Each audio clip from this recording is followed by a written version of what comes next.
Happy Wednesday, everyone. It is Wednesday, December 16th. Hope you got your holiday shopping under control or almost done. Not under control, because people kind of go out of control during shopping time, but what do they call it in January? Is it the January blues? What's it called? Isn't there like one day when everyone gets, I don't know if it's in January or February, but everyone gets, and if you know what it is, write in the comments. And Christian can let me know what you're saying, but it is something like where everyone gets their credit card statement. I forget if it's January or February, but people kind of get bummed out. Anyway, so I know Mel and I are doing a day of wrapping on this weekend where we're just going to do like a mass Christmas gift wrapping day, and obviously the kids can't be home. But let me know if you guys are doing that. The other thing too, I can hear Mel coming. The other thing too is, where do you guys hide the Christmas gifts? Or the holiday gifts, whatever you want to call it. Because that's something... Hey, Mel. Hi. We're just talking about Christmas and gifts. Oh, and yes. How we're going to be able to wrap them this weekend. And because we have a 15-year-old, a 13-year-old, and a 5-year-old. And the 15-year-old will find... Oh, yes, for sure. Absolutely. But she's going to ruin it for herself. I can say, and I know you can't, Mel, I can honestly say I never, ever... because my mom would hide the presents, I'm assuming, right? I never ever kind of went and found them, opened them up, and looked at the presents. I would open some of them. I never did. I would open some of them, but not all of them, because I wanted some surprise. Like, I was a very strategic kid here. So you knew you wanted to know, but you wanted to not ruin it all the way for yourself. Exactly. So I got best of both. Where like, kind of knew, okay, yes, at least I'm getting this, but some stuff because it was always hidden at the same spot. So Mom, if you happen to be watching this, yes, I knew where you used to hide them, and but yes, I would half ruin it for myself, I guess, if you want to call it that. Or for me, I enjoyed it because I'm like, okay, yes, I got this, and the rest is still a surprise. I don't know. I just never put the effort in, I guess, and but I like Christmas morning. Dave loves surprises, and I love surprising people. Surprising, yes. So anyway, that's yes. You're always surprising the girls with different things. Oh, Raphael. Hey, Raphael. Hey, Raphael. So before we get started off yes. today, and I didn't even know it. I guess last Wednesday, and you guys always hear us saying Raphael, and I'm sure you heard me say Christian. Raphael is our, let's say, outgoing videographer, filmmaker, and Raphael, unfortunately, has to go back to Brazil. So Raphael came to Canada. He lived in Toronto for a year, not even a year, and then came to North Bay. And we didn't even know it last Wednesday that it was our last live. We didn't realize, and I guess time flies, right? In December especially. And then afterwards, I was like, okay, that was a great live. We're chatting. He's like, yeah, that was my last live. I'm like, what? What do you mean? Yeah. So yes, that was our last live with Raphael. So Raphael, we want to give you a little shout out. Thank you so much for all the work that you've done. We've had a lot of laughs filming with you, and a lot of great time, and you helped us grow our channel to where it is today, so thank you very much for that. So let's share a couple of funny stories about Raphael. Yes. And then we'll talk about seller financing and VTB, because I know that's what you guys really want to hear about, of course, as well. So we'll tell a couple of stories about Raphael. One of them, I can't say the word, but Raphael used to say focus another way. Yes. I still remember Raphael the first time when he went to say mic, he was calling it the mic, and I was like, what's a mic? Yes. Right? And what do you mean, Mick? Yeah, what's a Mick?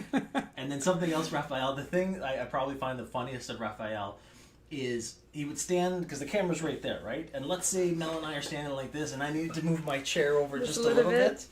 And Raphael's a big guy, and it's funny because he'd say, Mel, Dave, move just, and then he'd have the little girl would just move a little. We would start laughing every time. I tried to record him a couple of times. Yes, I know.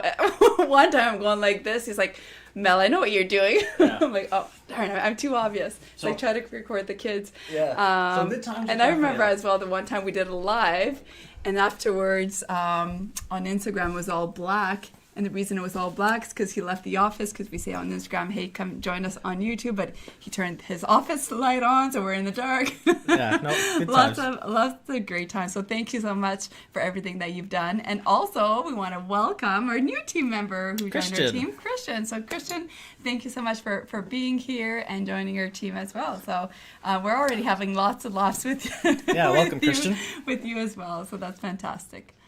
Good. Now, let's dive into today's subject, Yes. right? Seller financing, owner financing, and VTB, vendor take back. That's going to be the subject of today. If you're new to the channel, please, subscribe, give us some likes, hit the bell. I'm going to say what Mel always says, hit the bell to get notified because we go live all the time. But yeah, we love it. It helps the algorithm and it helps grow the channel, and it gives us more incentive to post more and more videos and content for you and kind of give knowledge on our experiences with real estate. Absolutely. So thank you so much for being here. So seller financing, owner financing, VTB, let's dive into this topic today. And of course, stay till the end because we will be answering your questions. If you have any, start writing them now in the comments so that way we can answer them, and we'll try to answer as many as we can during our live session. So seller financing, owner financing, VTBs, these are all the same things, different terms, but it means the same thing. So if you think they're different, it's not, it's all the same. And let's start off with... And sorry, Mel, I'm just thinking... with being interrupted. Yes, go ahead, Dave. Let's start off with interruptions. But one thing I've noticed, okay, because Mel and I are in Canada, one thing I've noticed is the VTB term, the vendor take back, is a lot more popular in Canada. Yes. So I don't know if it's, I don't know why, and it doesn't really matter because it's all the same thing. But when I'm looking in the States... Tomato, potato. Mick, Mike. Exactly, it's all good. But what I'm getting... I threw myself off there. What I'm getting at is seller financing seems to be a more common way of wording it in America. Yes. So just don't let that kind of... Again, they're all the exact same thing. Yeah, absolutely. Okay, so what is it? Well, essentially, it's when the owner or the seller helps you with the funding, whether it's an entirety or portion of the mortgage. So Dave and I, we buy all of our properties. We have over 200 apartments now using that of our own money. The first few that we bought, we used our own money because we didn't realize you don't know what you don't know. But after that, once we figured out the power of OPM, other people's money, we do a lot of owner financing. And what is that? So they hold part of the mortgage for you. And this is super helpful because think of it this way. If you want to buy one property and it's $500,000, if the owner is willing to hold 20%, so they would hold 20% of that, that's $100,000. If you want to buy 10 properties, that's $1 million worth of funds that you have to raise. How long would that take you? And comment below. We'll be reading the comments. Christian will be writing them down and passing them over here. So, how long would that take you to buy properties if you're going to be trying to raise that kind of money? $1 million, it would take you, it would have certainly taken us years. But the power of owner financing is that they help fund the deal, and we're going to break this down a little bit more technically. I can see, Dave, you're just wanting to jump in here. Go ahead. Well, I just know that there's going to be questions, so I want to start kind of answering some things ahead of time. But so to add on what Mel's saying, so A, how long would it take to save up $1 million for down payments, right? And then B, if you did save up $1 million, why would you want to use your own money, right? You want to use that for other things. So those are kind of the two, it's twofold on how that works. And if we want to break it down, when we're doing presentations and different things like that, typically we'll talk about what's a first mortgage with the seller financing, what's a second mortgage with the seller financing, and then what's the 100% finance option. So let's dive into the first option. And this is something, it's probably the second most popular one between all of them, right? Now, the first mortgage, so this is when the seller, actually I'm going to backtrack. A seller takes their equity in a deal and turns it into a mortgage. That's literally what seller financing is their equity becomes a mortgage on the property that they sold to you for you. And this is all done through the lawyers and the attorneys, so you don't really have to stress out, just like the same thing with the bank. Yeah. The lawyers fund the deal, the bank advances the funds, and the lawyer are the ones that register the mortgage on title. So nothing different there. Same thing if you're giving me a mortgage or a bank's giving me a mortgage, the lawyers and the attorneys are going to be the ones actually doing it. Absolutely. And that's where it's so beneficial. So that 20% down anymore, you don't have to come up with it. Or sometimes it can be more. The building we're in right now, it's 80% owner financing. And then for the balance, we use RSPs on the side, right? So there's just so many different ways. We've done 100% owner financing before. There's just so many ways to fund a deal that becomes a great way to help grow your portfolio if you're able to do that. Now, let's head into it. Oh, sorry, go ahead. Oh no, I just want to. So that first mortgage scenario where the owner is holding a mortgage. In this case, think about it this way: they have to have the building 100% paid off. So. Yes, good point. I just wanted to make sure Thank you, and thank you for saying that. And the reason for that is, let's say they have a mortgage remaining of $100,000 or whatever it is on the building. They can't also give you a first mortgage, right? Because the bank is going to say, well, no, I'm in first. You can't just give another first, right? So that's something to keep in mind when you're asking the owner to hold a first mortgage for you, or a first charge mortgage, first place mortgage, or a first, however you want to word that. You have to know that they have it paid off, or when they sell it, whatever money they do get from you is going to pay it off. So something to keep in mind, there can only be one first mortgage. Yeah, no, good point. So then, of course, part of it is like, okay, well, if they're willing to hold second, hey, I contacted my bank and they're not ready to do so. You are correct. So the traditional banks will not be open to owner financing, seller financing, having that second mortgage. So know that ahead of time. So you likely won't be going to a lender's. But there's absolutely a lot of mortgage brokers who are willing to do that. You just have to do your homework and find them. Yeah, and let's jump into the next scenario. So if a seller or owner holds a second mortgage, so in that case is probably when they won't have the building paid off, or they won't have enough equity in the deal to pay off the entire thing to hold a first mortgage. And some sellers don't want to hold the first. They only want to hold the second, which is fine, right? Because you can, with creative financing, both scenarios make sense. If the deal makes sense, right? The deals and the numbers have to make sense as well. So the second charge mortgage, or the second place mortgage with owner, seller, VTB financing, is going to be pretty much, and maybe not the full amount, but it's pretty much going to be your down payment. Yeah. And that's what becomes, and let's get into that, because this is the one we use the most of the time. Yes, especially when we started off. Now we've been using a lot of promissory notes, and there's just a lot of different ways you can fund deals. But when we started off, for sure, that was our favorite one, I think, and in a sense, almost the easiest one to get started with. Yeah, absolutely. And so think of this. If they still have a mortgage on the property, the second mortgage that they're actually going to hold for you, turning that equity into a mortgage for you, they have to actually have that equity, right? So let's do a scenario, $1 million purchase, right? And let's say an institution is going to give you 80% loan to value first mortgage, so $800,000. And you need a down payment of $200,000. Well, if you're saying, hey, Mr. or Mrs. Seller, I need you to hold a second mortgage of at least $200,000 to act as my down payment, well, they need to have that $200,000. Let's say if they still have a mortgage for $900,000 on that $1 million sale, well, they don't have $200,000 to hold for that, right? Because on closing, they're only going to get $100,000 minus all their fees in that. So they need to have that equity in the deal to be able to hold a mortgage. Yeah. So that's something, again, let's say if a seller just bought the deal, a year ago, and they're looking at selling and the market hasn't gone up or the deal hasn't gone up, odds are they probably won't have enough equity to hold. So these are just things you need to think about when you're looking and asking sellers to hold financing for you in that second position. But It is the most popular. Absolutely, we love it. I did see Faraz's question earlier, and Christian, can you mind just passing it to me, about why would they agree to hold? So why would the owner agree to hold? And that's a great question. Why would they want to do that? And people often think that that it doesn't make sense. Why would anybody want to lend you money? Why would they not want to pull out their money? Well, firstly, not everybody's going to want to do it, right? Just like anything else, you're going to get some no's. Are you going to ask some people? And you will definitely get some no's. So that's number one. Yes, you will get some no's. It does not work for everyone. However, it does work. Number two, why would they want to do this, to answer your question, is because it benefits them.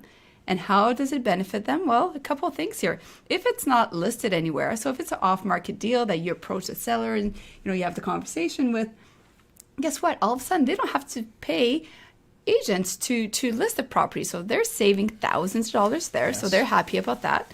Number two, they don't have to have tons of viewings and all of that and upset the tenants, and the tenants get scared and move out because now all of a sudden they're selling the property, because tenants do often get scared when they see people coming in and out. They get spooked. 100% they do. Right? So they don't have to worry about that because you're a serious investor. And number three, I kind of keep going with a few more things. Number three, you're going to be paying them interest. So they're going to keep getting a paycheck. How neat is that? They're used to getting rent every month. You're going to be paying them interest, so benefits them as well. And as well, there's tax benefits for them, which is huge.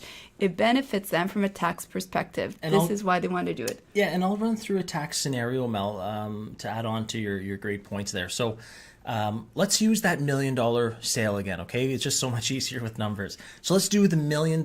You're purchasing $1 million building, and obviously the seller is selling $1 million building. Let's say they have the building fully paid off. They've owned it for 20, 25, 30 years. They want to retire. They're done with real estate. And let's use that scenario again. $1 million sale, and you're able to get a mortgage of $800,000 from a financial institution, a mortgage broker that is okay with creative financing and secondary financing and behind.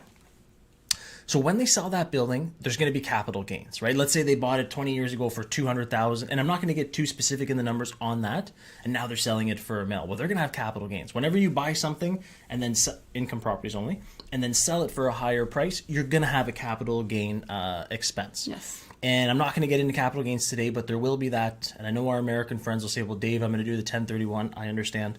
But let's just do this scenario. So on the $1 million purchase, on closing, the seller is going to receive that $800,000 that you've received from the financial institution. So they're going to get that minus all the realtor fees, all the legal fees, anything else, closing costs, blah, blah, blah, right? So they're going to receive that $800,000 minus all of those other fees. Now, like I said, they're still going to pay the capital gains on the entire thing, but now there's the actual income tax that they're going to have to pay on the money they received. So let's say, what are we? We're 2020 right now. Yes. If they receive it in 2020, they are now, and if they owned it personally, that $800K that they're getting, roughly, is now going to get added on to their personal income tax, and that's going to be affecting them, right? Let's say they made $100K in another job, so they're already at a high tax bracket, and now you add another $800,000 onto that. At the high, and whatever amount exceeds the highest tax bracket is now going to get taxed at that amount. They're paying through the nostrils on taxes. Absolutely. So why would they care to help you out with financing? Well, here's where it gets exciting is, you know, that $200,000, that 20% loan to value that they're actually holding back, turn the equity into a mortgage. Well, they're not receiving that in 2020. They're not going to pay taxes on that. So that's another $200,000 that's not getting put onto that massive amount and that you're paying absorbent amount of high income tax on. So that's why they do it. They hold a mortgage and then they get to spread that $200K over up to 5 years. This is what I call it spreading the love.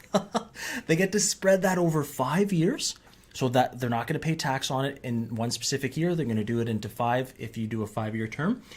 And like Mel said, they no longer receive rent, but now they're going to be receiving a mortgage payment from you every single month and making interest on that money. Yes. So again, like Mel was saying, they don't just do this because they want to sell you a building and help you out or do you a favor. Yeah, that kind of comes into it as well, but it's numbers, it's taxes, it's income tax. This is revenue that you're going to pay. It's a numerical decision, not an emotional decision on their part. Of course, you want to do your due diligence, especially if somebody's looking at 100% financing. Is there a catch? Maybe, but maybe not. So make sure to do due diligence, of course, with that. And I'm going to share a couple of tips as well regarding how to deal with seller financing. So you get a seller... Before you give those tips, Mel. All right. I want you guys to subscribe to our channel. Yes. Let's make them wait. Subscribe to the channel.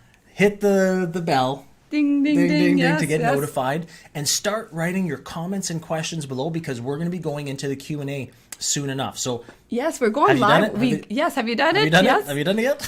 Because we go actually on, and this is another notification here on this side note. Oh yeah. On Friday we are going live. We're going to be live again at noon Eastern. So this Friday, December, I don't know what it is. 18th.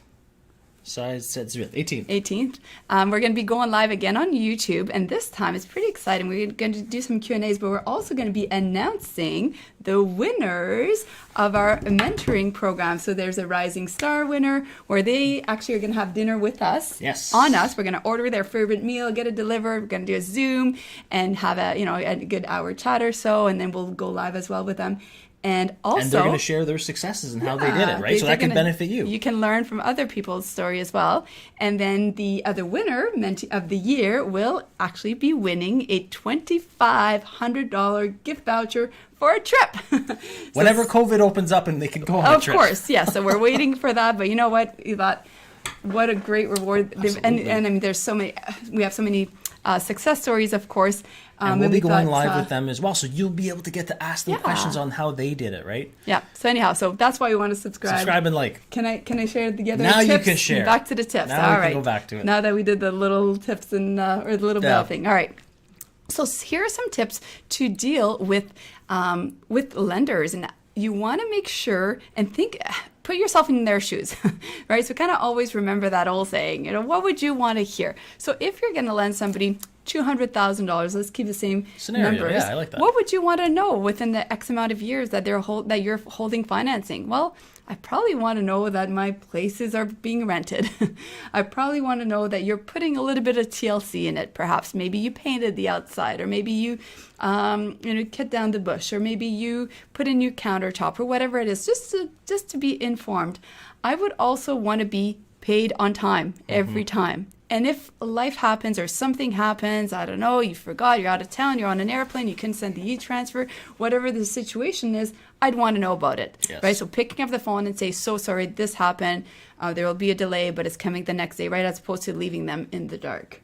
Well, not communicating with them is the worst thing you can do. Absolutely. And I'm thinking, hey, Mel, I'm lending you $200,000 as seller financing. The first question I'm going to ask how much interest. I'm going to ask all this other stuff. But the first thing I'm going to ask you is, how do you plan on paying me back that $200K? That's going to be the, yes, it's fun lending it out and making interest. But the most important is you want to get your capital back, right? You're an investor. You want to make sure that that money is coming back to you in the forefront. So I want to know, Mel, what is your exit strategy? I was going to make them write it below. I stole your punchline. Yes, I was going to say, what do we usually call this? Comment below, but you already said it.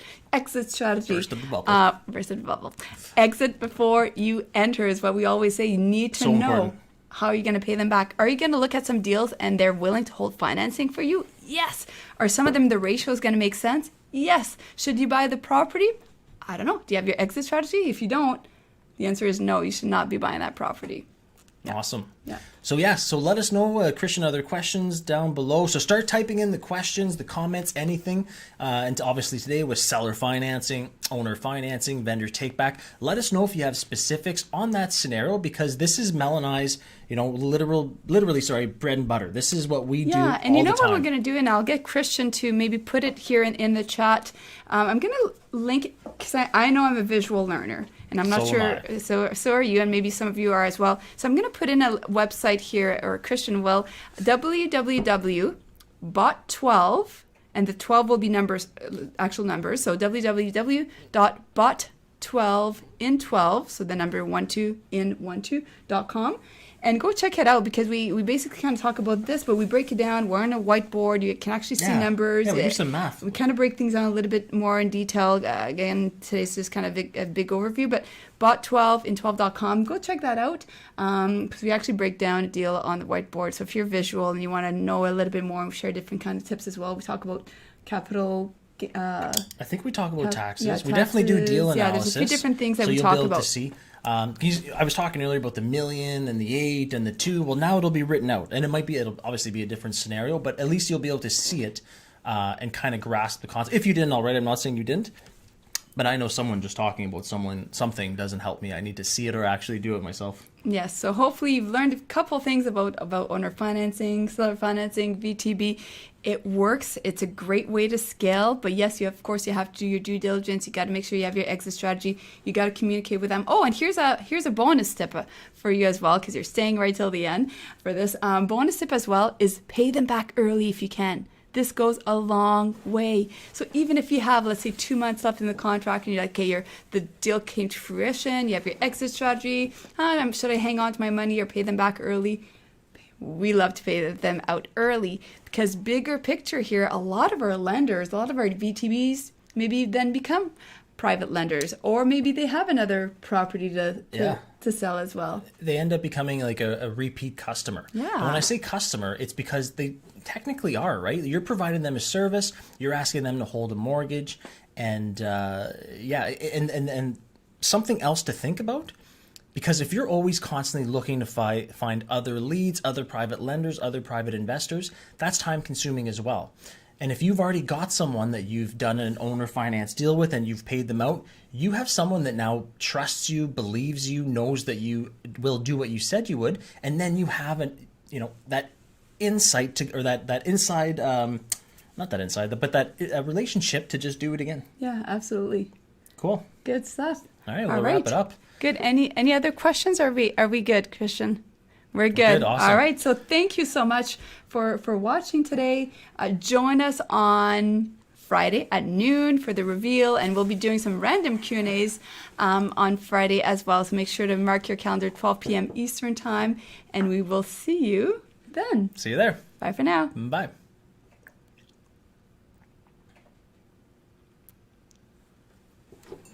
Awesome.